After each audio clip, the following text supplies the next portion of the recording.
देश की सेना ने जो हिम्मत जुटाई थी, सरकार मदद करती तो माननीय नरेंद्र मोदी जी पाकिस्तान के भी प्राइम मिनिस्टर होते इसी बार। और फाइनेंस मिनिस्टर बैठी है हमारी, ये पाकिस्तान की फाइनेंस मिनिस्टर होती। इस तरह के हालात बने हुए थे और ऐसा मौका चूकना ही नहीं चाहिए था।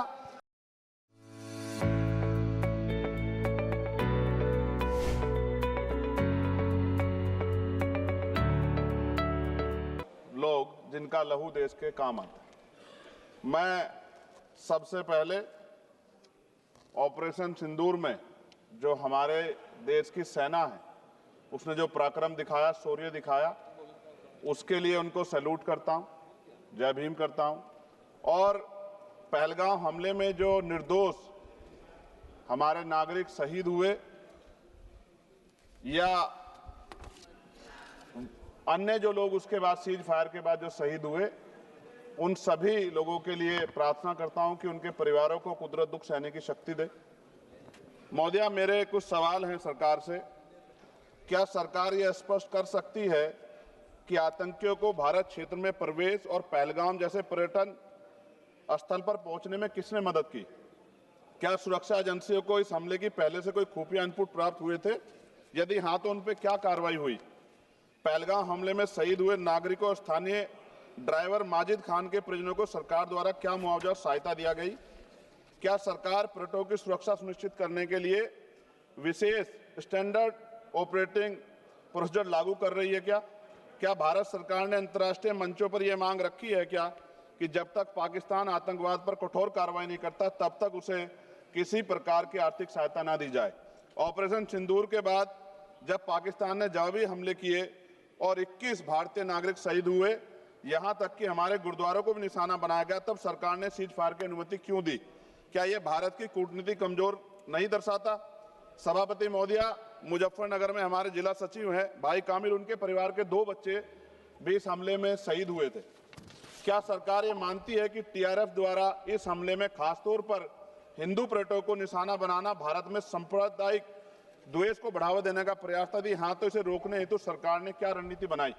सरकार उस मुस्लिम पोनी ऑपरेटर को क्या सम्मान देगी जिसने अपनी जान देकर तीर्थ यात्रियों की रक्षा की?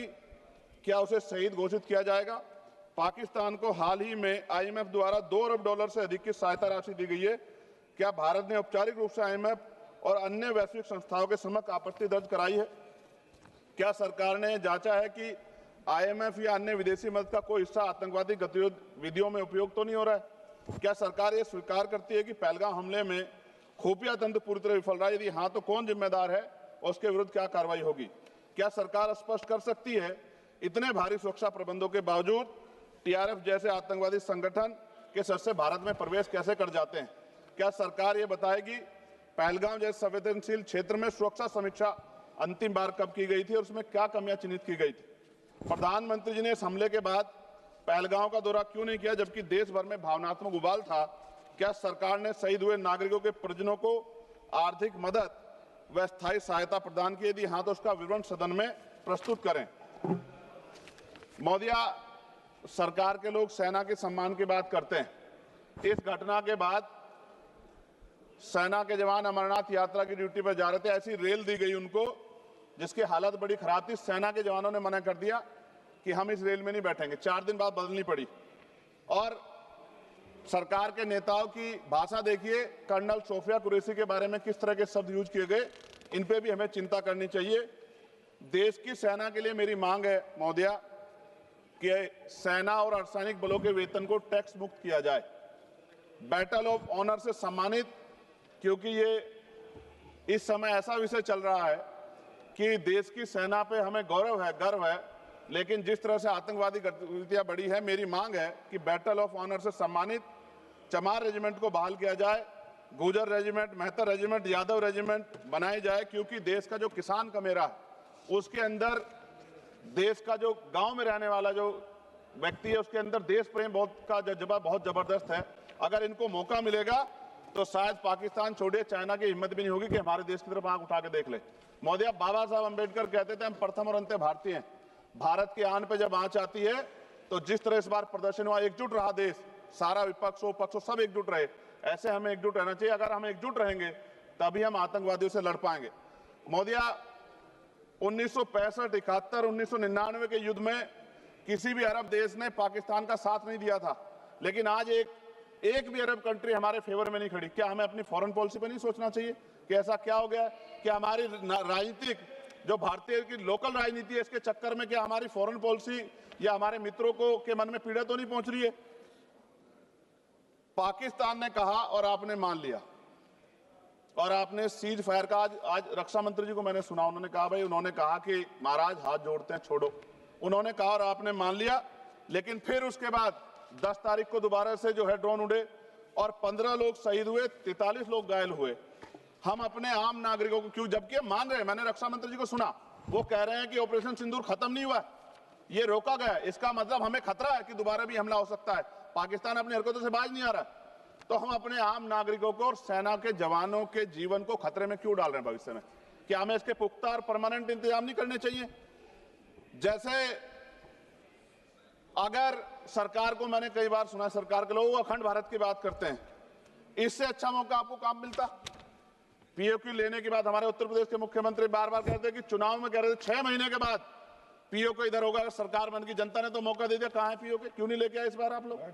तो पहली सीढ़ी तो इस बार ही चढ़ गए थे। जिस तरह से मीडिया ने माहौल बनाया था मोदिया, तो ऐसा लगा कि अगर देश की सेना ने जो हिम्मत जुटाई थी, सरकार मदद करती, तो माननीय नरेंद्र मोदी जी पाकिस्तान के भी प्राइम मिनिस्टर होते इस बार, इसी बार, और फाइनेंस मिनिस्टर बैठी है हमारी, ये पाकिस्तान की फाइनेंस मिनिस्टर होती। इस तरह के हालात बने हुए थे और ऐसा मौका चूकना ही नहीं चाहिए था।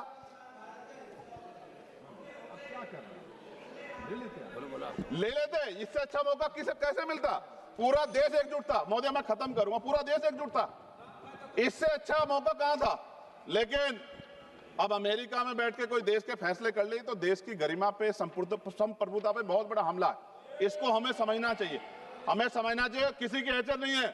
भारत दुनिया में इकलौता ऐसा देश है जिसका कोई मुकाबला नहीं कर सकता है। यहाँ का 140 करोड़ देशवासी एकजुट खड़ा है और सबको जवाब दे सकता है। मोदी, आज खत्म करते हुए कहूंगा, अमरनाथ की यात्रा आ रही है अगस्त के फर्स्ट वीक में, चल भी रही है, नहीं चल रही। अनुराग भाई, आपको बोलने का मौका नहीं दिया, आप ये नाराजगी मेरे ऊपर मत उतारो, आप लड़ो ना उनसे, आप लड़ो चेयर से, मुझे काहे को करना। खत्म हो रही है अमरनाथ की यात्रा, खत्म होने वाले, सुरक्षा के पुख्ता इंतजाम होने चाहिए और दोबारा ऐसी कोई घटना ना हो। लेकिन अंत में महोदय मैं कहूंगा, आम लोगों की जान भी गई, क्या सरकार ने उन परिवारों को मुआवजा दिया है?